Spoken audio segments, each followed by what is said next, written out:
शांति। आज 18 फरवरी 2026। आज की साकार मुरली रंगीन बड़े बड़े अक्षरों में पढ़ें, सुने और गहराई से मंथन करें। आज हम मुरली मंथन कर रहे हैं। रोजाना हम 4 बजे, 6 बजे, शाम को 4 बजे, 8 बजे मुरली मंथन करते हैं। आप सभी भी इस मुरली मंथन में साथी व सहयोगी बन सकते हैं, जिसके लिए इसी वीडियो के डिस्क्रिप्शन बॉक्स में गूगल मीट का लिंक दिया हुआ है, जिस लिंक के द्वारा आप चारों समय रोजाना अपनी सुविधा के अनुसार जब चाहे जुड़ सकते हैं। एक ही लिंक रहता है। यदि आपको जुड़ने में कठिनाई हो रही है तो आप इसी वीडियो में जो आप देख रहे हैं, नीचे चलती हुई लाइन में व्हाट्सएप नंबर दिखाई दे रहा है, जिस पर आप मैसेज करके आप लिंक प्राप्त कर सकते हैं। और इसके साथ वेबसाइट भी दिखाई दे रही है, ब्रह्मा कुमारी bk.omshanti.com। वहां जाकर के हमें हमारी सभी वीडियोस प्लेलिस्ट के अनुसार आप देख सकते हैं, लाइव भी देख सकते हैं। जहां भी जुड़ना चाहें, जैसे भी जुड़ना चाहें, आप देख सकते हैं। ये ब्रह्मा कुमारी bk ओम शांति सभी स्मॉल लेटर्स होते हैं, उसमें कोई भी अक्षर में स्पेस नहीं होता। बस brahmakumaris.com लिखना है और आप हमारी वेबसाइट्स पर आकर के अपना जो भी वीडियो देखना चाहे, जितने भी अपलोड होते हैं वो सभी वीडियोस आप उस पर देख सकते हैं। अच्छा, ओम शांति।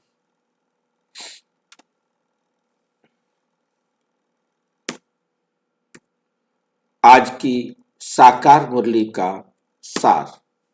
मीठा मीठा बाबा कहते मीठे बच्चे, तुम इस यूनिवर्सिटी में आए हो पुरानी दुनिया से मरकर नई दुनिया में जाने। अभी तुम्हारी प्रीत एक भगवान से हुई है। नई दुनिया में जाने के लिए कहां से जाना है? पुरानी दुनिया से मरकर। आए कहां है? यूनिवर्सिटी में। यूनिवर्सिटी किसे कहा जाता है? कौन मुझे बताएगा? हिंदी में तो विश्वविद्यालय कहते हैं, वो तो इसे विश्वविद्यालय या यूनिवर्सिटी क्यों कहते हैं? सारा यूनिवर्स के आत्मा यहाँ पढ़ सकते हैं। इसलिए इसको यूनिवर्सिटी कहा जाता है, जिसमें सारी यूनिवर्स की आत्माएं, सारे विश्व की आत्माएं आकर पढ़ सकती हैं। ऐसा कोई यूनिवर्सिटी है और कोई यूनिवर्सिटी है जिसमें सारे यूनिवर्स की आत्माएं आकर पढ़ सकती हों? सारे यूनिवर्स का ज्ञान दिया जाता है। इस यूनिवर्सिटी का दूसरा है कि इस यूनिवर्सिटी में सारे यूनिवर्स का ज्ञान भी दिया जाता है, जो दुनिया में और किसी यूनिवर्सिटी में नहीं मिलता। किसी भी यूनिवर्सिटी में 2, 4, 5, 10, 20 देशों के लोग आकर पढ़ सकते होंगे। सारे विश्व की आत्माएं जहां पढ़े, वहां ऐसा कोई यूनिवर्सिटी नहीं है। केवल अपने मित्र देशों को ही पढ़ने के लिए अलाउ किया जाता है। बाकी दूसरे देश की भाषा ही नहीं है, दूसरे देश के लोग वहां आए, उसको सीखे, वहां नहीं आ सकते, नहीं पढ़ सकते, क्योंकि वहां की यूनिवर्सिटी में वहां का ही पढ़ाई जाती है। और बाकी सभी जो है ना, उस लैंग्वेज को सीखे तब जाकर के वहां पढ़े। जो वहां जाते हैं, काम करते हैं, उनके बच्चे वहां पढ़ेंगे, परंतु ऐसे नहीं होता। कोई 2, 4, 5, 10 यूनिवर्सिटीज के जो मेन अच्छी देश है, जहां पर पढ़ाई को महत्व दिया जाता है, जिसकी पढ़ाई को सारे यूनिवर्स में माना जाता है, तो वो वहां जाकर के पढ़ते। ये एक ऐसा देश है जहाँ किसी भाषा, किसी धर्म, किसी लिंग, किसी जाति वर्ग का, चाहे वो स्त्री हो, पुरुष हो, बस सभी पढ़ सकते हैं। जिन्होंने कभी स्कूल, कॉलेज कुछ ना देखा हो, भाषा सीखी भी ना हो, तो भी वो पढ़ सकते हैं। कितनी कमाल इसकी की बात। ब्रांचेस सभी देशों में है भाई जी, हाँ जी, अधिकांश। हाँ इसकी 100, ब्रांचेस भी सभी देशों में मिल जाएंगे आपको, अधिकांश। हाँ 140 लगभग देशों में पहुंच गए हैं। देश है 195, और तो जो बाकी रहे हैं वो भी पहुंच जाएंगे, क्योंकि वो बहुत कट्टर हैं, जिनके कारण वहाँ एंट्री नहीं हो पा रही है, और हो जाएगी। क्योंकि बाबा के बच्चों को लगा हुआ है, क्योंकि जब तक लास्ट आत्मा तक ये संदेश नहीं पहुंचेगा तब तक विनाश नहीं होगा, परिवर्तन नहीं होगा। तो ये यूनिवर्सिटी, क्योंकि अभी जैसे भारत उभर रहा है इस प्रकार से कि सारा वर्ल्ड भारत की तरफ आ रहा है, तो ऐसे धीरे धीरे ये सारा भारत की तरफ आएंगे और सभी जगह पर सेंटर्स बनेंगे। तो यूनिवर्स के बारे में पता लग गया कि तुम इस यूनिवर्सिटी में आए हो। अच्छा, यूनिवर्सिटी चाहे कोई भी हो, चाहे वो छोटी है, चाहे वो बड़ी है, चाहे वो स्कूल है, चाहे वो पाठशाला है, वहाँ पर कैसी भी पढ़ाई पढ़ाई जाती है किसी भी देश के अंदर, उसकी एक विशेषता होती है कि वो परिवर्तन करती है। वो जो भी वहाँ पढ़ने जाता है उसमें परिवर्तन आता है। जो भी उसको नॉलेज मिलती है वो उसके जीवन में परिवर्तन करता है। तो परिवर्तन कहा जाता है मरने को, या मरना भी एक परिवर्तन का नाम है। मरना भी परिवर्तन का नाम है। और कुछ नहीं है, मरना और कुछ नहीं है, जन्म लेना और कुछ नहीं है। जन्म लेना भी परिवर्तन है, मरना भी परिवर्तन है। फर्क सिर्फ इतना है, उसमें छोड़ता हुआ दिखाई देता है, एक ही सेकंड के अंदर मरना भी है और उसी सेकंड के अंदर जन्म भी है। जिस सेकंड के अंदर मरना है उसी सेकंड के अंदर ही जन्म लेना है। जन्म और मृत्यु ये परिवर्तन का ही नियम है। तो यूनिवर्सिटी में परमात्मा आकर पढ़ाते हैं, पुरानी दुनिया से हम मरकर नई दुनिया में जाते हैं। इधर से मरे और दूसरी दुनिया में चले गए। अभी तुम्हारी प्रीत एक भगवान से जुड़ी हुई। अभी तुम्हारी प्रीत एक परमात्मा से जुड़ी हुई है। परमात्मा से मरकर हम इस संसार में आते हैं। जिस आत्मा का जितना पार्ट है वो उतना पार्ट बजाती है, और उसके बाद एक साथ सारी आत्माएं वापिस अपने घर चली जाती।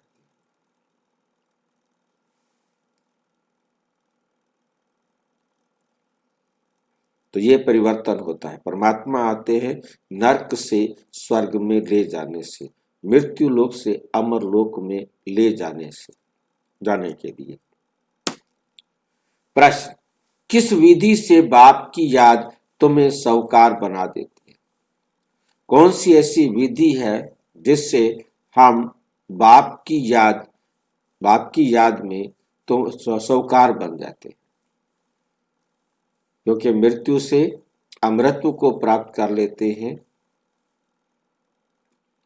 बाप है बिंदु, तुम बिंदु को याद करो तो साहूकार बन जाएंगे। बिंदु क्यों कहा है बाप को?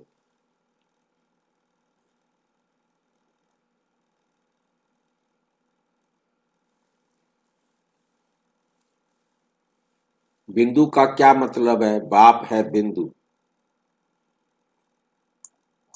जी बिंदु का मतलब इन्फिनिटी है। बिंदु का मतलब जो देख नहीं सकते, जो बना नहीं सकते, ड्रॉ नहीं कर सकते। बिंदु का मतलब है जिसको हम ड्रा नहीं कर सकते, जिसको हम देख नहीं सकते। ये सूक्ष्मतम की तरफ इन्फिनिटी है, और जहां अनादि, अनंत, अनादि और अनंत, अनादि और अनंत दोनों बिंदु में समाये हुए हैं।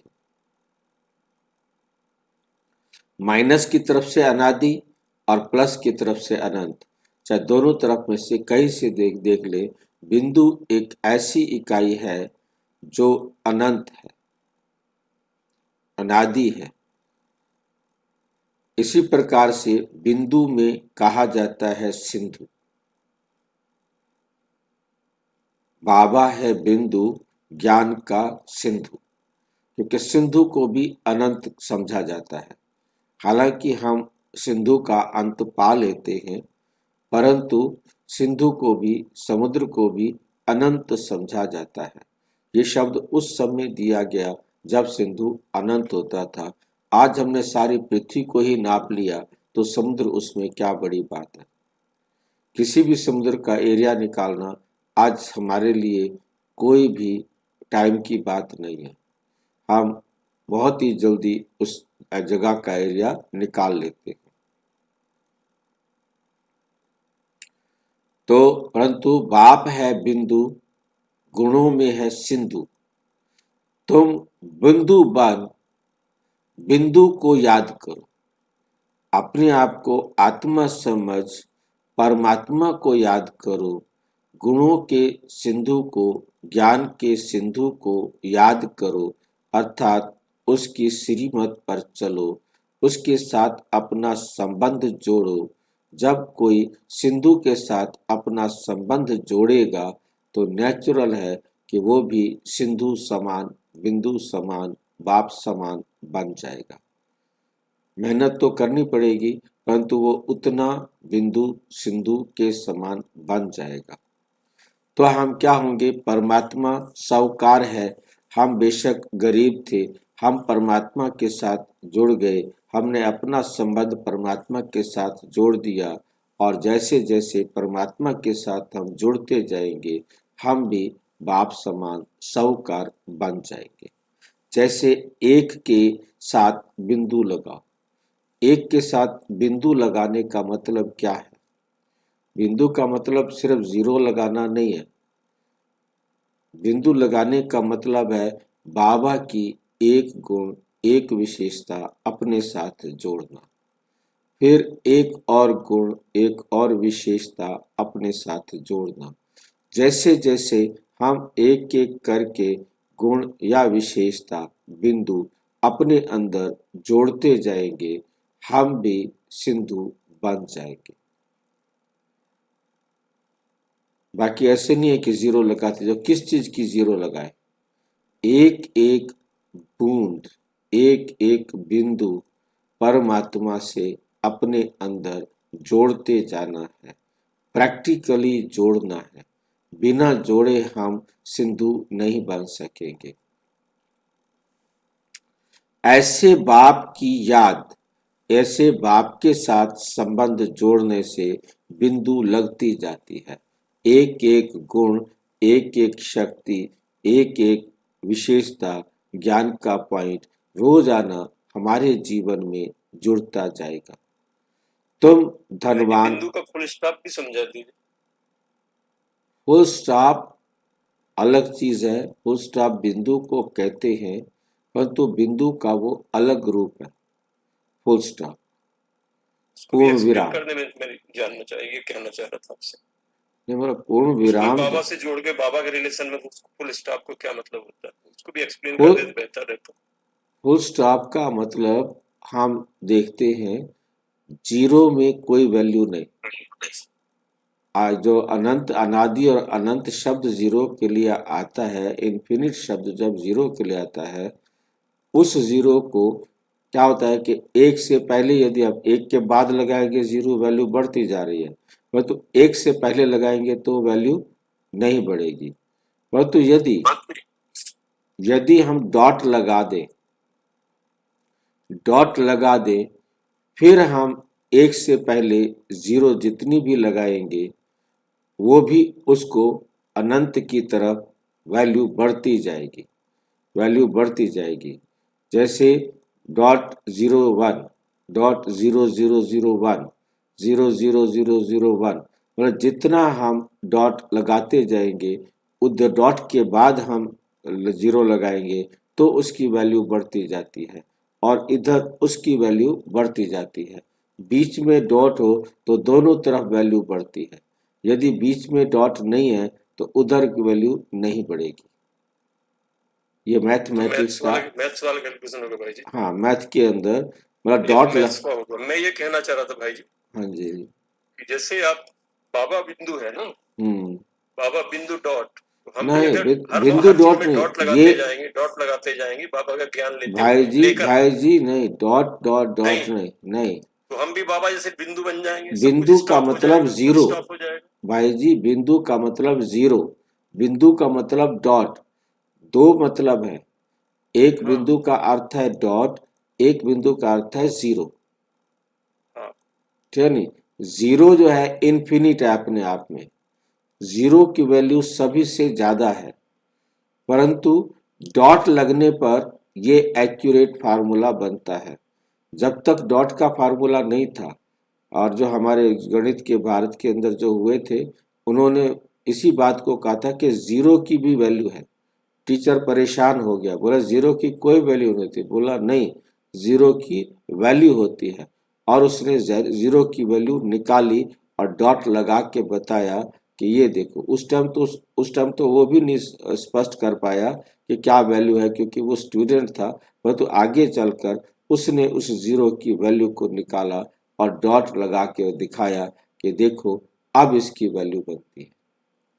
जो अनादि और अनंत वाला शब्द है, उसके बीच में जो जीरो है वो अनादि और अनंत वाला बन जाती है जब डॉट लग जाता है। डॉट लगने पर जितने डॉट के बाद हम एक एक के दोनों तरफ, डॉट के दोनों तरफ एक लगा हुआ हो, फिर जीरो कितने भी लगाते जाओ उसकी वैल्यू बढ़ती जाएगी, उसकी वैल्यू बढ़ती जाएगी, उधर भी और उधर भी। वो माइनस में बढ़ेगी, वो प्लस में बढ़ेगी। एक तरफ से माइनस होती जाएगी, दूसरी तरफ से प्लस होती जाएगी। मतलब हमने जो हमारे अंदर जो विकार आए वो हमारे अंदर माइनस होते जाएंगे और वो गुण बढ़ते जाएंगे और धीरे धीरे उधर की वैल्यू इतनी बढ़ जाएगी कि उधर की वैल्यू कोई भी नहीं रहेगी। उधर से एक जीरो हटी, इधर आती जाए, डॉट हटता जाए तो सारे के सारे हमारे अंदर पॉजिटिव हो जाएंगे। बात समझ में आ रही है? मैथमेटिक्स की बात समझ में आई है? जी भाई। चलो मैं इसको प्रैक्टिकल चित्र में भाई ला और कर। एक बार बताइए, हाँ जी, और एक बार बताइए। देखो क्या है कि क्योंकि मैं अब लिख नहीं पा रहा हूँ इसके ऊपर, लिखने वाला टूल मेरे पास है, मैं देखता हूँ ना। ये है लिखने वाला टूल। ये देखिए कि ये मैंने एक डॉट लगा दिया। अब इस डॉट के बाद यहाँ पर मैंने एक लिख दिया, दिखाई दे रहा है एक आपको? ठीक है नहीं? तो जो एक लिखा है वो एक के बाद हम जीरो लगाएंगे, 10 हो गया, 100 हो गया, 1000 हो गया, जीरो जितना लगाते जाएंगे। अब इधर हम जीरो लगाएंगे तो कोई वैल्यू नहीं है। डॉट के बाद जीरो, इधर जीरो लगाएंगे तो इस जीरो की कोई वैल्यू नहीं है। जितने भी जीरो लगाते जाए, जितने भी हम जीरो लगाते जाएंगे कोई वैल्यू नहीं। परंतु इसके बाद यदि हमने एक लगा दिया तो क्या होगा? माइनस हो गया ना ये। अब इसकी 0 0 0 0 0 माइनस एक लगते ही इसकी वैल्यू बढ़ गई। इस एक के बाद जीरो लगी हुई है और उसका डॉट लग गया है, उसके बाद एक के बाद 0 0 0 जितने लगाते जाएंगे इधर की भी कीमत है। परंतु अब हम इसमें से क्या करते हैं कि इसको हम 10 से भाग करते हैं तो ये डॉट, एक डॉट जो है ना 10 के बराबर है, ये डॉट यहाँ आ जाएगा। उसके बाद 10 से भाग करेंगे तो डॉट यहाँ आ जाएगा। उसके बाद 10 से भाग करेंगे तो एक डॉट यहाँ आ जाएगा। उसके बाद 10 से भाग करेंगे तो एक डॉट यहाँ आ जाएगा और उसके बाद 10 से भाग करेंगे तो ये डॉट यहाँ आ जाएगा। तो ये सारे माइनस वाले प्लस में आ जाएंगे। ये जो है ना इस डॉट से इधर जितना भी दूर होता जाएगा ये उतनी बड़ी संख्या है और इस डॉट से इधर जितना दूर होते जाएंगे 0 उतनी जो है ना संख्या है। तो ये संख्या धीरे धीरे एक अवगुण एक गुण हमने इधर से निकाला, इधर ले आए तो माइनस से प्लस में आ गया। एक जीरो यहाँ से उठाया, इधर ले लिया, एक एक जीरो जो हमारे अंदर अवगुण था उसको निकालते गए और इस तरह बढ़ाते गए तो क्या होगा, हम आगे बढ़ते जाएंगे। जब सारे अवगुण निकल जाएंगे हम एकदम पॉजिटिव हो जाएंगे। क्या ये, क्योंकि जैसे टेढ़े मेढ़े लगा सकता था, बिंदी लगाई है, आपको कुछ समझ में आया? जी भाई जी, समझा। ठीक है कि नहीं? तो ऐसे ही हमारे अंदर सारे के सारे माइनस वाले हो गए थे। हम ये बिंदु लगा करके 0 और ये 0, ये 0, ये 0, समझो कि 1000 जीरो लगाने के बाद 1 आया था। और अब हमने एक 0 खत्म निकाल दिया, एक अवगुण अपने अंदर से बुराई निकाल दी बाबा के साथ मिलने से। तो ये अवगुण 1 निकल गया तो 0 यहाँ आ गया, दूसरा अवगुण निकल गया तो यहाँ आ गया, तीसरा 0 निकल गया तो यहाँ आ गया, चौथा 0 निकल गया तो यहाँ आ गया, और उसके बाद निकलेगा तो हम बिल्कुल बुराइयों से मुक्त हो जाएंगे, 100% प्योर हो जाएंगे। ये डॉट है, डॉट मीन्स फॉरगेट, खत्म, ये मेरे जीवन से गया। और 0 मीन्स सिफर। ये बिंदु शब्द के अंदर डॉट और बिंदु में अंतर समझना है। बिंदु 0 होता है परंतु डॉट, दोनों का अर्थ अलग अलग हो जाता है। कुछ बात समझ में आई?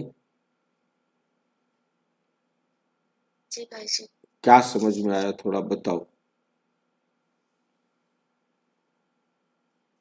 भाई जी, जितना हम जो डॉट हमें पीछे जाएंगे तो मैं हम एक गुण भरते जाएंगे तो एक अपगुण निकालते जाएंगे तो हमारा वैल्यू बढ़ते जाएंगे। और यहाँ भी 0 के पीछे जब 1 ऐड हुआ तो एक एक 0 कम होते गए तो उनका भी वैल्यू बढ़ते गए। वैल्यू बढ़ते, वो नेगेटिव में हो गए, हम गंदे बन गए, विकारी बन गए। जैसे जैसे हमारा 0 निकलता गया था हम विकारी बनते गए थे, और अब वो 0 वापस हमारे पास ऐड होता जाएगा, इधर आता जाएगा। तो डॉट डॉट जो है ना, जितनी भी बुराइयों को हमने फुल स्टॉप लगाना सीख लिया, वरना हम दुखी होंगे। और जितना हमने एक एक पेपर आया हमने उसको पास किया डॉट लगा करके, अब उसमें हम पास हुए तो हमारे पास प्लस में आ गया। वो दूसरा पेपर पास किया तो वो प्लस में आ गया, तीसरा पेपर पास किया तो प्लस में आ गया, क्योंकि जो गुण बाबा से लेकर हमने जोड़ा अपने अंदर, तो वो हमारे अंदर जितना जुड़ता जाएगा उतना हमारे अंदर वैल्यू बढ़ती जाएगी। और जुड़ता कब है कि जब हम किसी भी प्रकार के पेपर में पास हुए, तो खाली सुनने से नहीं, जानने से नहीं, समझने से नहीं, जब हमने उसे धारण कर लिया, उसका जितना अनुभव करते जाएंगे उतना हमारी पावर बढ़ती जाएगी। ठीक है? भाई जी, जब तक पेपर नहीं आता हमें तब तक समझ भी नहीं आता कि वो गुण हमारा अंदर आया है कि या नहीं नहीं आया। है या नहीं है, वो हमारे अंदर है ही नहीं। पेपर ही तो बताएगा ना, और उस पेपर में हम डॉट लगाने में कामयाब हो गए। कोई गुड न्यूज आई तो हमने उसे डॉट लगा दिया, कोई बात नहीं, नथिंग न्यू। दुख की बात आई, कोई बात नहीं, नथिंग न्यू। यदि कोई संसार की झूठे सुख की कोई बात आई, हमने उसको एंजॉय किया, तो हमने फेल हो गए। हमने संसार की दुख की किसी बात को एंजॉय किया तो हम फेल हो गए, और दुख की किसी बात पे हम रोए तो भी हम फेल हो गए। पास कब होते हैं? हमारी कोई प्रशंसा करे हम खुश ना हो, हमारी कोई ग्लानि करे हम दुखी ना हो। डॉट लगा दिया दोनों टाइम, तब वो हमारे पास ऐड होगा।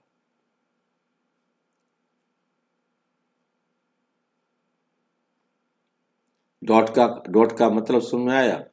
डॉट और जीरो में अंग्रेजी और हिंदी में ये अंतर समझना है।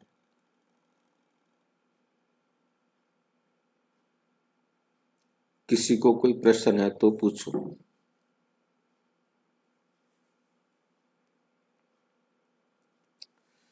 गीत। महफिल में जल उठी शमा, फिर क्यों ना आए परवाने फिदा होने को। ओम शांति। इस गीत का अर्थ कितना विचित्र है। इस गीत का अर्थ कितना विचित्र है। प्रीत बनी है किसके लिए? इस गीत का अर्थ है, इसमें एक लाइन है, प्रीत बनी है मर जाने के लिए। प्रीत बनी है मर जाने के लिए।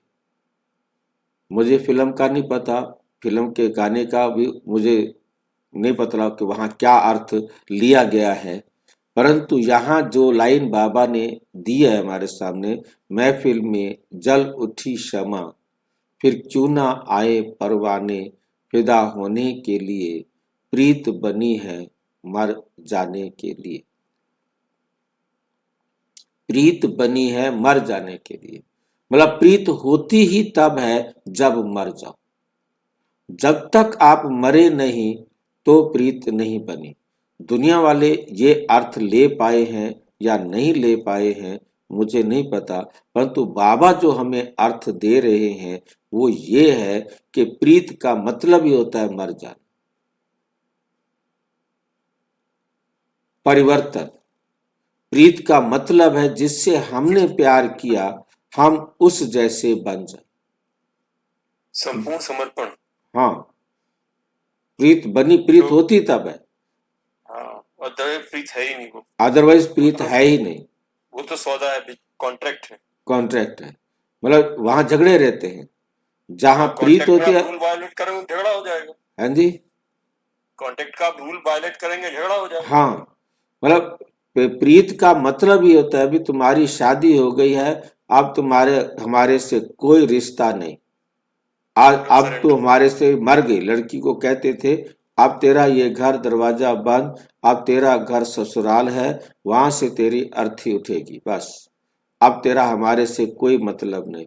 लड़की को पैदा ही उसको पढ़ाया जाता है, तेरा इस घर से कोई मतलब नहीं, तेरा अब रिश्ता, तेरा घर वो है, ये पराई है, ये पराई है, ये पराई है, मतलब उसके माइंड में भरा गया होता है और वो पराई समझ करके अपना घर उसे तभी लगता है जब उसका रिश्ता होता है, सगाई होती है, उस दिन समझते है अब मेरा असली घर आ गया।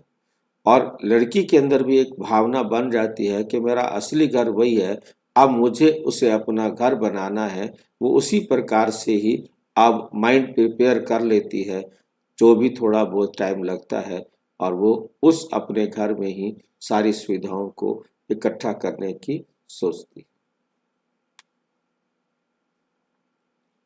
तो प्रीत बनी है मर जाने के लिए, मरना ही होता है, बिना मरे। इसीलिए दुनिया ने कहा आप न मरिए स्वर्ग न जाए। हम मरेंगे तभी हम स्वर्ग में जाएंगे। ओम शांति। इस गीत का अर्थ कितना विचित्र है। प्रीत बनी है किसके लिए? मर जाने के लिए। किससे बनी है? हमारी प्रीत किससे बनी है? भगवान से, क्योंकि इस दुनिया से मरकर उनके पास जाना है। जब तक हम इस दुनिया से मरेंगे नहीं तब तक हम उसके पास जा नहीं सकते, हमारी उसके साथ प्रीत हो नहीं सकती। लॉ है ये,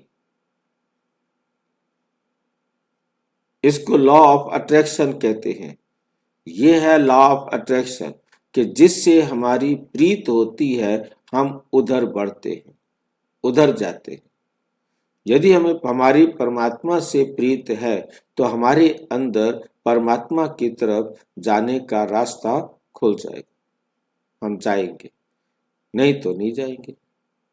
ऐसे कभी किसके साथ प्रीत होती है क्या जो ये ख्याल में आए कि मर जाए, जो ये ख्याल में आए कि मर जाए, फिर कोई प्रीत रखेंगे।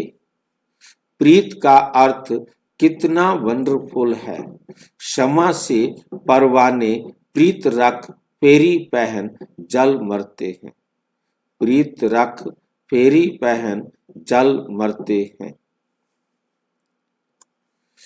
तुमको भी बाप की प्रीत में ये शरीर छोड़ना है, अर्थात बाप को याद करते करते शरीर छोड़ना है।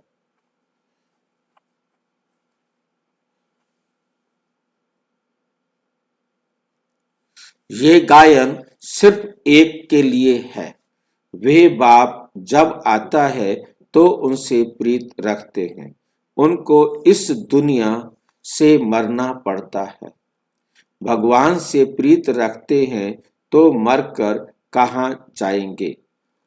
जरूर भगवान के पास ही जाएंगे। मनुष्य दान पुण्य तीर्थ यात्रा आदि करते हैं भगवान के पास जाने के लिए। शरीर छोड़ने समय भी मनुष्य को कहते हैं भगवान को याद करो।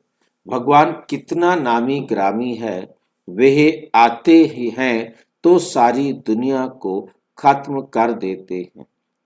तुम जानते हो हम इस यूनिवर्सिटी में आते हैं पुरानी दुनिया से मरकर नई दुनिया में जाने के लिए। पुरानी दुनिया को पतित दुनिया हेल कहा जाता है। बाप नई दुनिया में जाने के लिए बताते हैं, सिर्फ मुझे याद करो। सिर्फ क्या करो? मुझे याद करो। मैं हूँ हेवनली गॉड फादर। मैं कौन हूँ? Heavenly God father. उस फादर से तुमको धन मिलता है, मिल्कियत, मकान आदि मिलेंगे। बच्चियों को तो वर्षा मिलना नहीं है। उनको दूसरे घर भेज देते हैं, गोया वे वारिस नहीं ठहरी। ये भगवान तो समझ में आ गया होगा, वो वारिस नहीं है। अब तो खैर वारिस बनती है माँ बाप की जायदाद में, परंतु पहले ये था कि वो वारिस नहीं। ये भगवान तो है सभी आत्माओं का बाप। इनके पास सबको आना है। कोई समय जरूर बाप आते हैं, सबको घर ले जाते हैं, क्योंकि नई दुनिया में बहुत थोड़े मनुष्य होते हैं। पुरानी दुनिया में तो बहुत हैं। पुरानी दुनिया में तो बहुत हैं।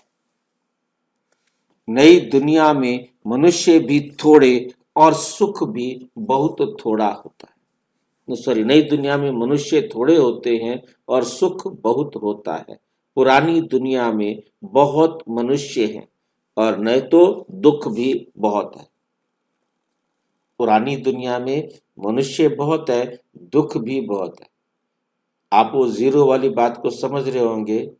जैसे जैसे आत्माएं कम होती गई, जैसे जैसे गुण हमारे पास ज्यादा थे, एक के गुण कम होता गया, वो दूसरी तरफ माइनस की तरफ अवगुण बढ़ता गया, तो जनसंख्या भी बढ़ती गई। रावण का राज्य बढ़ता गया, क्योंकि हमारे अंदर आसुरी अवगुण इतने आ गए कि जो हमारा जीवन नर्क बन गया। तो गुणी कम होते हैं तो अवगुणी ज्यादा होते हैं। बापू गांधी भी कहते थे कि हे पतित पावन आओ। सिर्फ उनको जानते नहीं थे, समझते भी हैं। पतित पावन परम पिता परम आत्मा है, वही वर्ल्ड का लिबरेटर है। राम सीता को तो सारी दुनिया नहीं मानेगी। सारी दुनिया परम पिता परम आत्मा को लिबरेटर गाइड मानती है। लिबरेट करते हैं दुख से। अच्छा, दुख देने वाला कौन है? बाप तो दुख दे ना सके, क्योंकि वे तो पतित पावन है। पावन दुनिया सुख धाम में ले जाने वाला है। तुम हो उस रूहानी बाप के रूहानी बच्चे, जैसा बाप वैसा वैसे बच्चे। लौकिक बाप के हैं लौकिक अर्थात जिस्मानी बच्चे। अभी तुम बच्चों को ये समझाना है, हम आत्मा हैं, परम पिता परम आत्मा हमको वर्षा देने आए हैं। हम उनके बच्चे बनेंगे तो स्वर्ग का वर्षा जरूर मिलेगा। वो है ही स्वर्ग स्थापन करने वाला। हम स्टूडेंट हैं, ये भूलना नहीं चाहिए। बच्चों की बुद्धि में रहता है शिव बाबा मधुबन में मुरली बजाते हैं। वे काठ की मुरली तो यहाँ नहीं है। कृष्ण का डांस करना, मुरली बजाना, वे सब भक्ति मार्ग का है। बाकी ज्ञान की मुरली तो शिव बाबा ही बजाते हैं। तुम्हारे पास अच्छे अच्छे गीत बनाने वाले आएंगे। गीत अक्सर करके पुरुष ही बनाते हैं। तुमको ज्ञान के गीत ही गाने चाहिए जिससे शिव बाबा की याद आए। बाप कहते हैं मुझे अलफ को याद करो। शिव को कहते हैं बिंदु।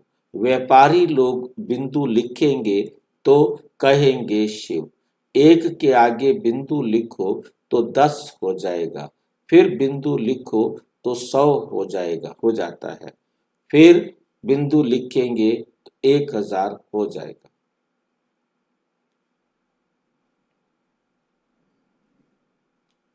तो तुमको भी शिव को याद करना है। जितना शिव बाबा को याद करेंगे बिंदी लगती जाएगी। तुम आधा कल्प के साहूकार बनते जाते हैं। वहां गरीब होते जाते हैं।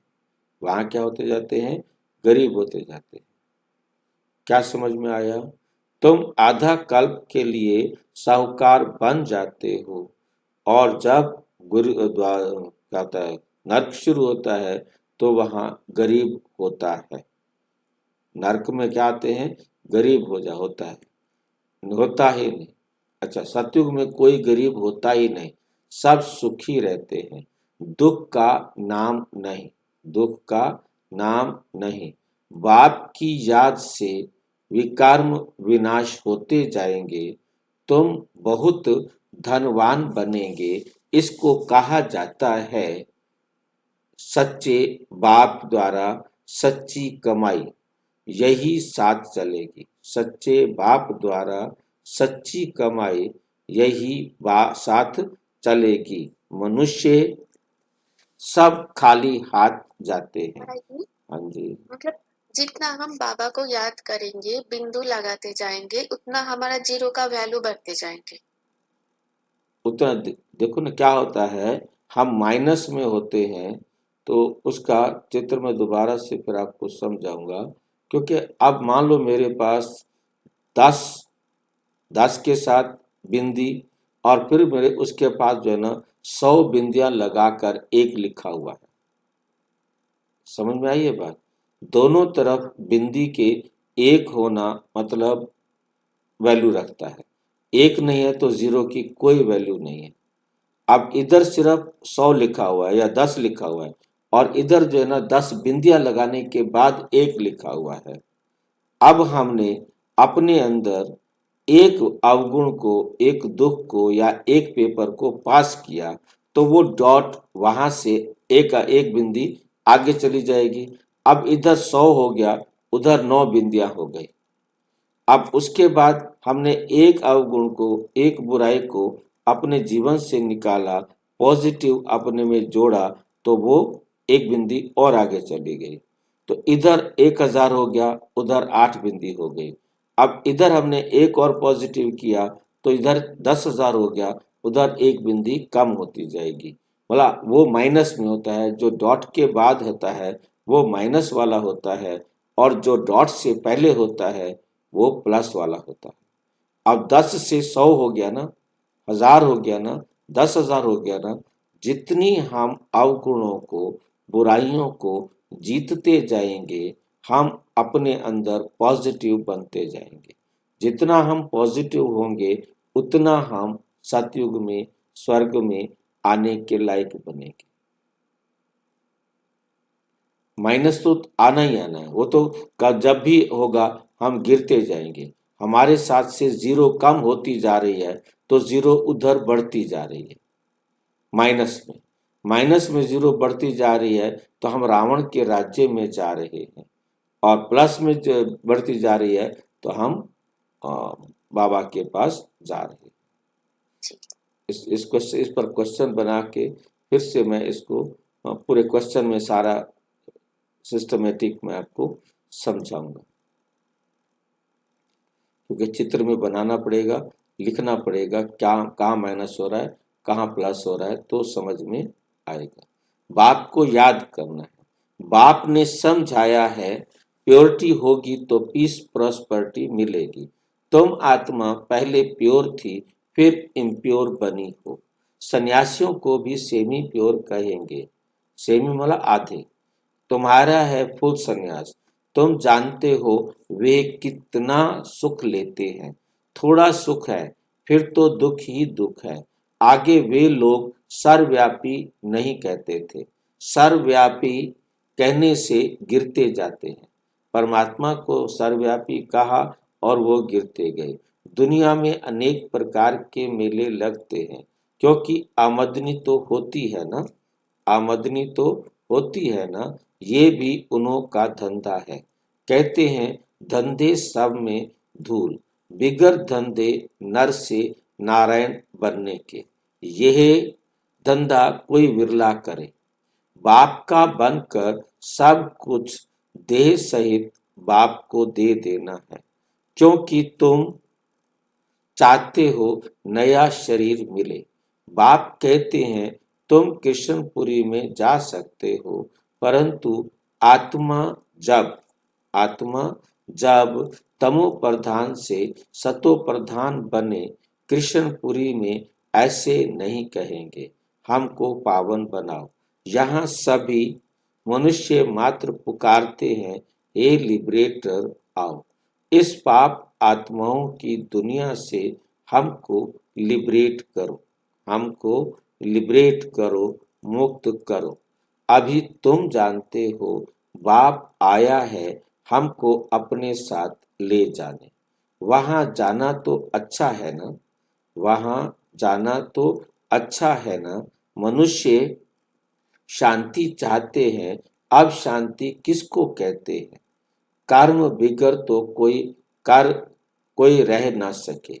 शांति तो है ही शांति धाम में, फिर भी शरीर लेकर कर्म तो करना ही है, शरीर लेकर कर्म तो करना ही है।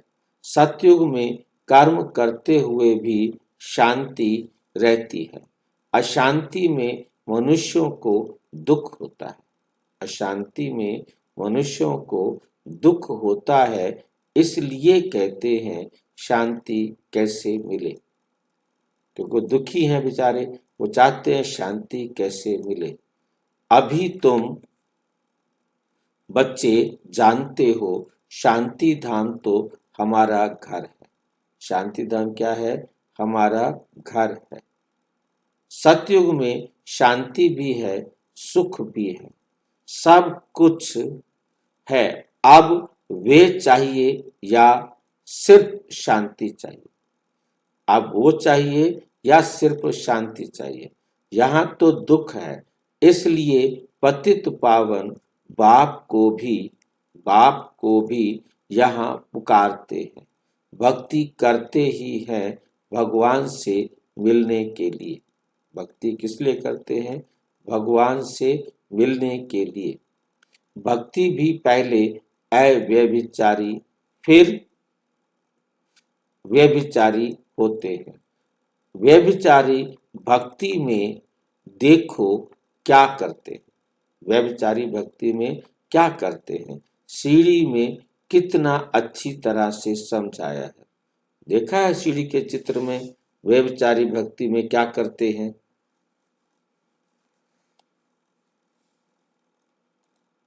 क्या करते हैं हाँ जी, व्यभिचारी भक्ति में पूरा कौन? पेट को पूजा कर रही है, गुरु को हाँ पूजा कर रही है, पानी में देवी देवता की मूर्ति को डुबा रही है। हाँ।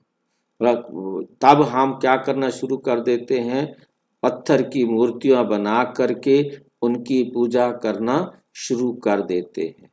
सीढ़ी के चित्र के अंदर इसको बहुत अच्छी तरह समझाया गया है। झाड़ के चित्र में भी समझाया गया है, परंतु सीढ़ी के चित्र में इसे बहुत अच्छी तरह से समझाया गया है।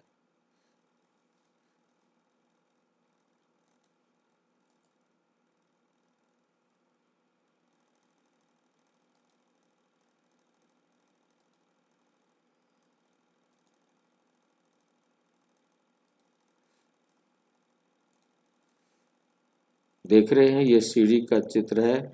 इस सीढ़ी के चित्र में ये भक्ति शुरू होती है यहाँ से, द्वापुर Just to से। confirm, you'd like to call और Hotel Chitra Jaipur home. जब भक्ति शुरू होती है तो सबसे पहले पत्थर का शिवलिंग बनाया और उसकी पूजा करना शुरू कर दिया। सतयुग त्रेता में कहीं कोई ऐसा आडंबर नहीं, केवल अपने गुणों के अनुसार उनका जीवन चलता आ रहा है। और यहाँ आकर के शिवलिंग की पूजा, पत्थर का शिवलिंग बनाया, उसे भगवान समझकर उसकी पूजा शुरू की। फिर कृष्ण की, फिर लक्ष्मी नारायण की, फिर राम सीता की, फिर हनुमान गणेश की, फिर ये हवन करने शुरू कर दिए, फिर अयोध्या तपस्या करना शुरू कर दिया, पेड़ की पूजा शुरू कर दी और फिर मूर्तियां बनाकर पूजा करके जाकर पानी में डुबो देते। तो ये तमो प्रधान भक्ति बनती जाती है। कितने विश्व धर्म सम्मेलन करते हैं परंतु एकता नहीं होती, मत अपने अलग अलग बने रहते हैं। वही सारा जो सारे संसार का क्या कहते हैं गुरु था, वही जो है ना भिखारी बन गया। सारी दुनिया तमो प्रधान बनती जाती है।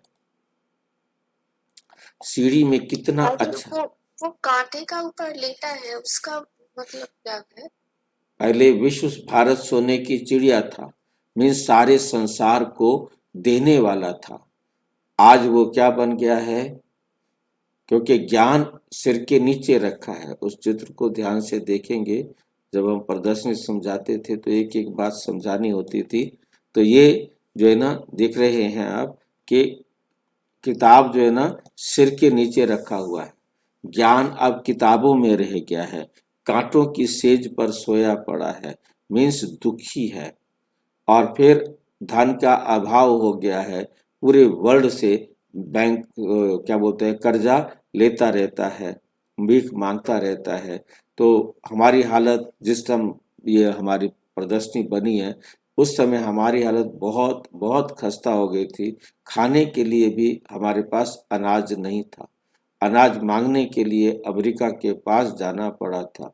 अमेरिका ने कहा मैं अनाज तो फ्री में दे दूंगा, परंतु परंतु तुम्हें अपने रुपए की कीमत कम करनी होगी। बस मतलब ये उसकी जो चालाकी थी जिसने हमारे रुपए को गिराना शुरू कर दिया।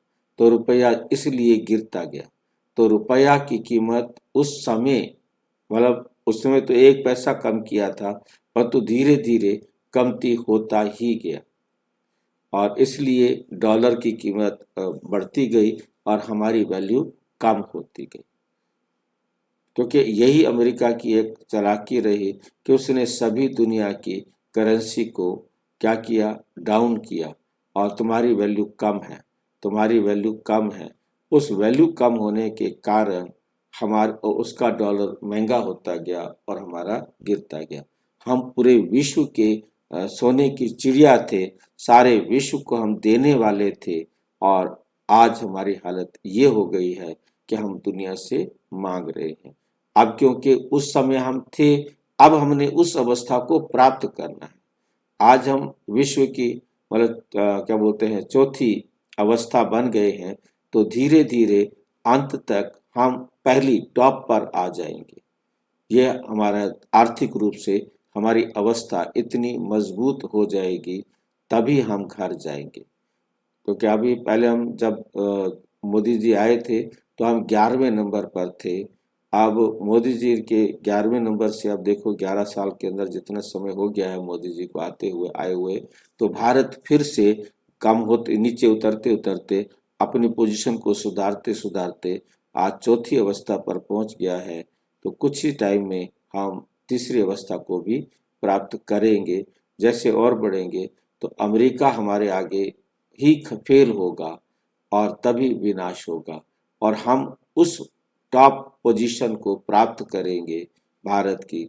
फिर से हम विश्व गुरु बन जाएंगे। कब बनेंगे? जब हमारे जीवन में ज्ञान आएगा। अभी ज्ञान किताबों में है, हमारे जीवन में नहीं है।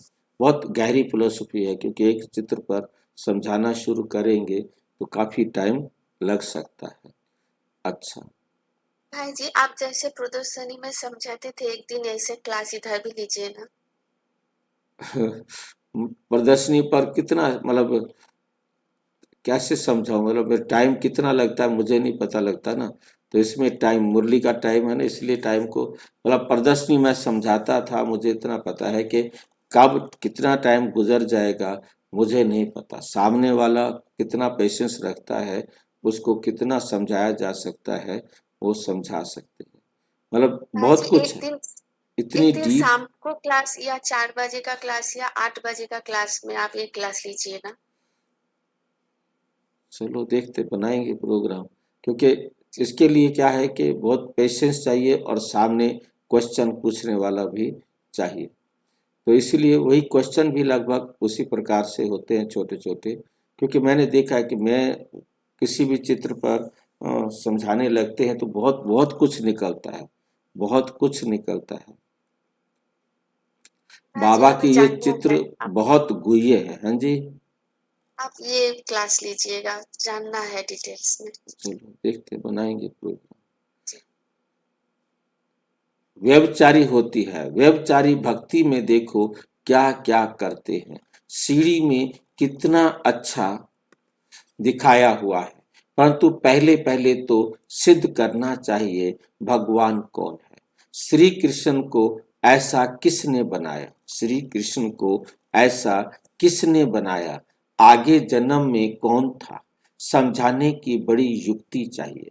जो अच्छी सर्विस करते हैं उनकी दिल भी शायदी गवाही देती है। शायदी सिंधी भाषा का शब्द है जिसका अर्थ होता है गवाही देती है। यूनिवर्सिटी में जो अच्छी रीति पढ़ेंगे वे जरूर तीखे जाएंगे।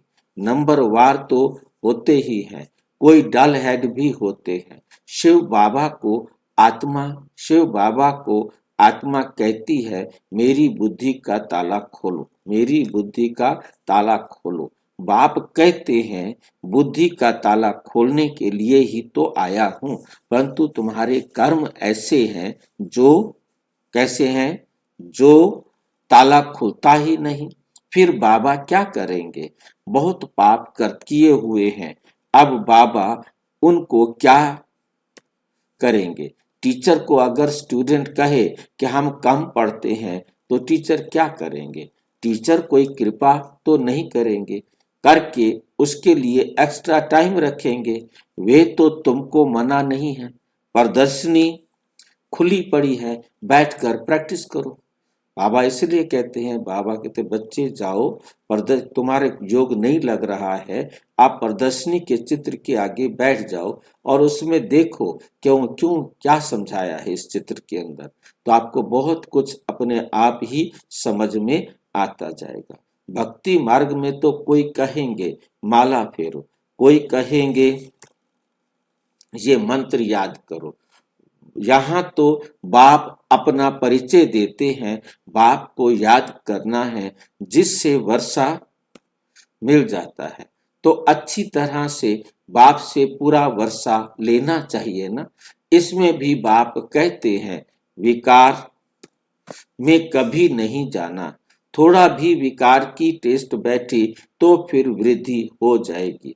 सिगरेट आदि कि एक बार फिर भी टेस्ट करते हैं तो संग का रंग झट लग जाता है, फिर आदत छोड़ना भी मुश्किल हो जाता है।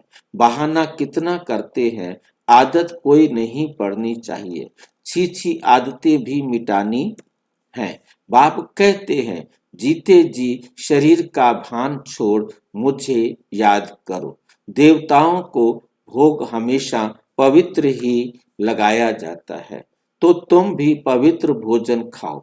आजकल तो सच्चा घी मिलता नहीं है, तेल खाते हैं। वहां तेल आदि होता नहीं।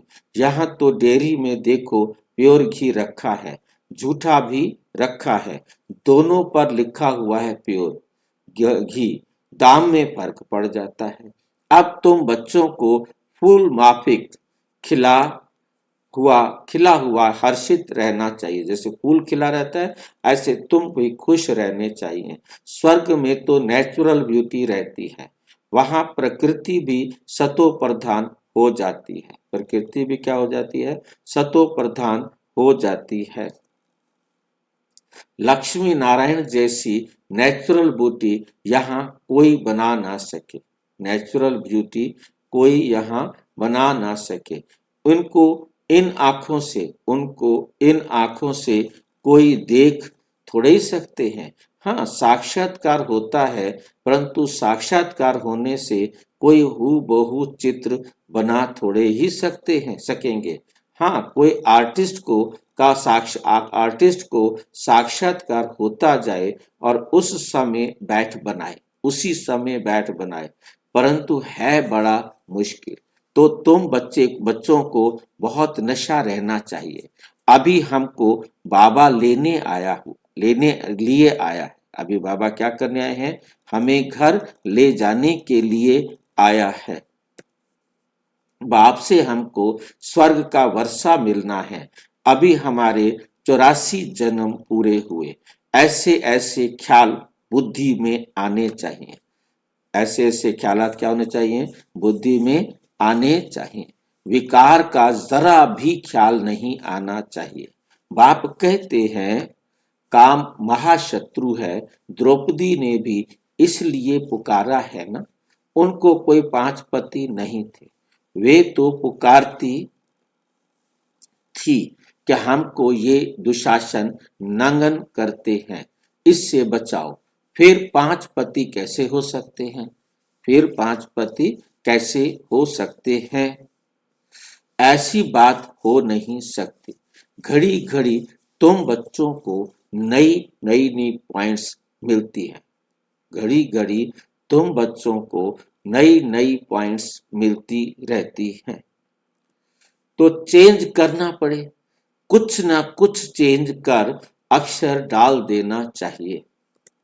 तुम लिखते हो, थोड़े समय के अंदर हम इस भारत को परिस्तान बनाएंगे।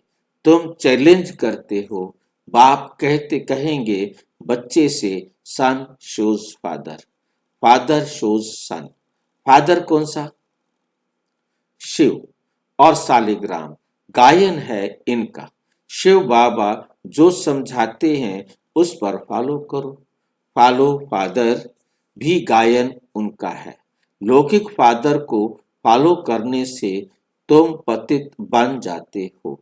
यह तो फॉलो कराते हैं पावन बनाने के लिए। फर्क है ना। बाप कहते हैं, मीठे मीठे बच्चे, फॉलो कर पवित्र बनो। फॉलो करने से ही स्वर्ग के मालिक बनेंगे। लौकिक बाप को फॉलो करने से 63 जन्म तुम सीढ़ी नीचे उतरे हो। अब बाप को फॉलो कर ऊपर चढ़ना है, बाप के साथ जाना है। बाप कहते हैं, ये एक एक रत्न लाखों रुपए का है। तुम बाप को जानकर बाप से वर्षा पाते हो। वे तो कहते हैं ब्रह्म में लीन हो जाएंगे। लीन तो होना नहीं है, फिर आएंगे। बाप रोज समझाते रहते हैं, मीठे मीठे बच्चों, पहले पहले सबको बाप का परिचय देना है। पारलौकिक बाप वर्षा देते हैं पावन बनाने का। पारलौकिक बाप क्या करते हैं? वर्षा देते हैं पावन बनाने का। इसलिए बेहद के बाप को कहते भी हैं पावन बनाओ। बेहद के बाप को कहते भी हैं, क्या कहते हैं? पावन बनाओ। वो है पतित पावन। लौकिक बाप को पतित पावन नहीं कहेंगे। वे खुद ही पुकारते रहते हैं, हे पतित पावन आओ। तो दो बाप का परिचय सबको देना है। दो बाप का परिचय सबको देना है। लौकिक बाप कहेंगे शादी कर पतित बनो। लौकिक बाप क्या कहेगा? जाओ शादी करो और पतित बनो। और पारलौकिक बाप क्या कहेगा? त्याग दो शादी को, तोड़ो बंधन ये, आ जाओ पावन बनो। मेरे को याद करो करने से तुम पावन बन जाएंगे। एक बाप सबको पावन बनाने वाला है। एक बाप सबको पावन बनाने वाला है। ये पॉइंट्स बहुत अच्छी है समझाने की। भिन्न भिन्न प्रकार की पॉइंट्स विचार सागर मंथन कर समझाते रहो। यह तुम्हारा ही धंधा हुआ। तुम हो ही पतितों को पावन बनाने वाले। पारलौकिक बाप अभी कहते हैं पावन बनो, जबकि विनाश सामने खड़ा है। अब क्या करना है? अब क्या करना चाहिए? जरूर पारलौकिक बाप की मत पर चलना चाहिए। पारलौकिक बाप की मत पर चलना चाहिए ना? ये तो प्रतिज्ञा लिखानी चाहिए। प्रदर्शनी में पारलौकिक फादर को फॉलो करेंगे। पारलौकिक फादर को फॉलो करेंगे। पतित बनना छोड़ेंगे। लिखो, बाप से गारंटी लेते हैं। बाप से क्या लेते हैं? गारंटी लेते हैं। सारी बात है प्योरिटी की। सारी बात क्या है? प्योरिटी की। तुम बच्चों को दिन रात खुशी होनी चाहिए। बाप हमको स्वर्ग का वर्षा दे रहे हैं, अलफ और बे बादशाही। अभी तुम समझते हो। क्या समझते हो? शिव जयंती माना ही भारत के स्वर्ग की जयंती। गीता ही सर्व शास्त्र मई शिरोमणि है। गीता माता है। वर्षा तो बाप से ही मिलेगा। गीता का रचयिता है ही शिव बाबा। पारलौकिक बाप से पावन बनने का वर्षा मिलता है। अच्छा, मीठे मीठे सिक्की लधे बच्चों प्रति माता पिता बाप दादा का याद प्यार और गुड मॉर्निंग। रूहानी बाप की रूहानी बच्चों को नमस्ते। हम रूहानी बच्चों की रूहानी बाप दादा को नमस्ते नमस्ते नमस्ते। धारणा के लिए मुख्य सार नंबर 1, हम गॉडली स्टूडेंट हैं। ये सदैव स्मृति में रखना है। कोई भी छी आदत नहीं डालनी है। कोई भी छी आदत नहीं डालनी है। उन्हें मिटाना है। विकार का जरा भी ख्याल नहीं आना चाहिए। जीते जी शरीर का भान भूलकर बाप को याद करना है।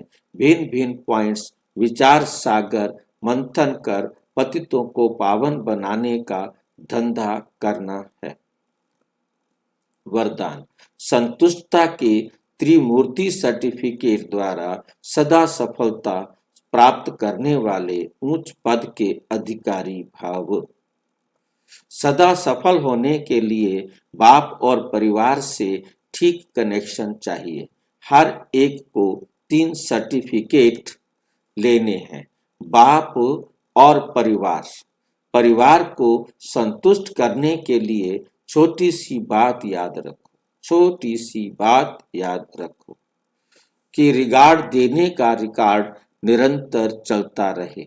इसमें निष्काम बनो।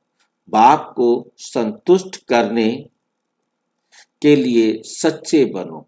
और स्वयं से संतुष्ट रहने के लिए सदा श्रीमत की लकीर के अंदर रहो। ये 3 सर्टिफिकेट ऊंच पद का अधिकारी बना देंगे। ऊंच पद का क्या बनाएंगे? अधिकारी बना देंगे।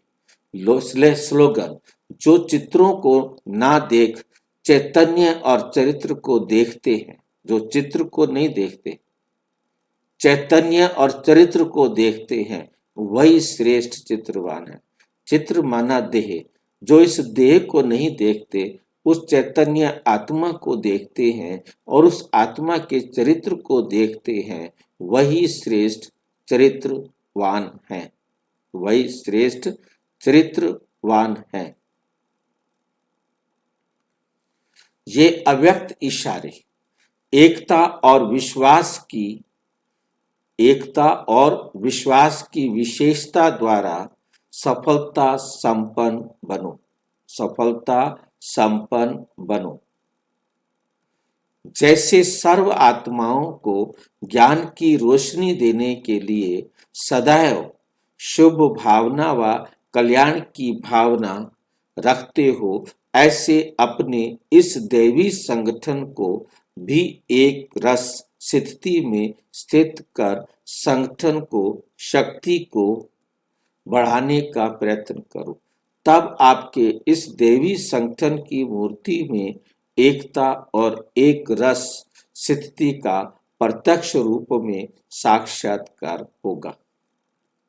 अच्छा, ओम शांति।